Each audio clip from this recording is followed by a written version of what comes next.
मतदार यादीतलं आपलं नाव योग्य आहे ना, पत्ता बरोबर आहे का आणि कुटुंबातील सर्व सदस्यांची माहिती अचूक नोंदलेली आहे का? कारण आता मतदार यादी स्वच्छ आणि अचूक करण्यासाठी एक मोठी मोहीम सुरू झाली आहे आणि त्यालाच म्हणतात SIR म्हणजेच स्पेशल इंटेन्सिव्ह रिव्हिजन। आजच्या व्हिडिओमध्ये आपण समजून घेणार आहोत की SIR म्हणजे नेमकं काय, ही प्रक्रिया का राबवली जाते आणि याचा सर्वसामान्य मतदारांवर नेमका काय परिणाम होतो। नमस्कार, मी सृष्टी आणि तुम्ही पाहताय धक्काबुक्की। SIR म्हणजे मतदार यादीची एक विशेष तपासणी मोहीम। यामध्ये जुनी, चुकीची, दुहेरी आणि अपात्र नोंदी तपासल्या जातात आणि यादी अधिक अचूक केली जाते। म्हणजेच मतदार यादीत फक्त पात्र भारतीय नागरिकांची नावे राहावीत, हाच या प्रक्रियेचा मुख्य उद्देश आहे। मृत व्यक्तींची नावे, स्थलांतरित झालेल्या लोकांची नावे, चुकीचे पत्ते किंवा एकाच व्यक्तीची दुहेरी नोंद अशा गोष्टी तपासून दुरुस्त केल्या जातात। आता ही प्रक्रिया का महत्त्वाची आहे, तर मतदार यादी ही लोकशाहीची मूलभूत नोंद असते। तीच चुकीची असेल तर निवडणूक प्रक्रियेवरही त्याचा परिणाम होऊ शकतो। म्हणूनच ही मोहीम फक्त तांत्रिक काम नाही, तर लोकशाही अधिक पारदर्शक आणि अचूक ठेवण्याचा प्रयत्न आहे। शासन, निवडणूक आयोग आणि स्थानिक पातळीवरील अधिकारी यामध्ये मिळून ही यादी अपडेट करतात। ही प्रक्रिया महाराष्ट्रात 30 जून 2026 पासून सुरू झाली आहे। तसेच देशातील 16 राज्ये आणि काही केंद्रशासित प्रदेशांमध्ये ही मोहीम राबवली जात आहे। म्हणजेच ही फक्त एका राज्यापुरती मर्यादित नाही, तर मोठ्या प्रमाणावर सुरू असलेली राष्ट्रीय पातळीवरील पडताळणी मोहीम आहे। यामुळे आगामी निवडणुकांसाठी मतदार यादी अधिक स्वच्छ आणि विश्वासार्ह होण्याची अपेक्षा आहे। आता हा प्रश्न पडतो की घराघरात पडताळणी कशी होणार, तर या प्रक्रियेत BLO म्हणजेच बूथ लेवल ऑफिसर घरोघरी जाऊन माहिती तपासणार आहेत। काही ठिकाणी ऑनलाईन पद्धतीने ही माहिती भरता येईल।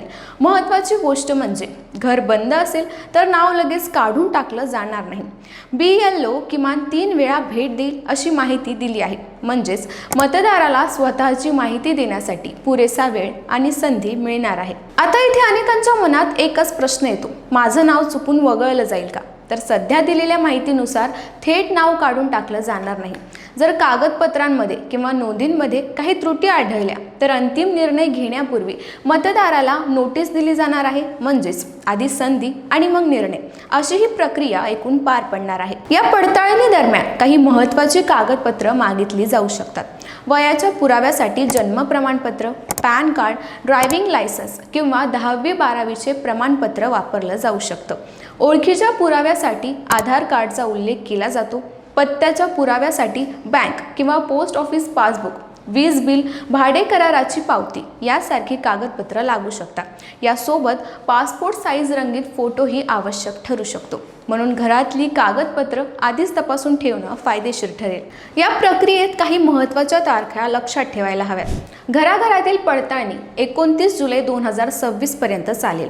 त्यानंतर 5 ऑगस्ट 2026 रोजी मसुदा मतदार यादी जाहीर केली जाईल। हरकती आणि दावे 5 ऑगस्ट ते 4 सप्टेंबर 2026 या कालावधीत दाखल करता येते। यानंतर 3 ऑक्टोबर 2026 रोजी सुनावणी आणि निर्णयाची प्रक्रिया होईल आणि शेवटी 7 ऑक्टोबर 2026 रोजी अंतिम मतदार यादी प्रसिद्ध केली जाईल।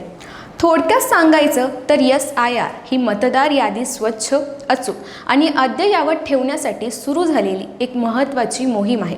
म्हणूनच प्रत्येकाने आपलं आणि आपल्या कुटुंबातील सदस्यांचं नाव, पत्ता आणि इतर माहिती नीट तपासून ठेवणं गरजेचं आहे।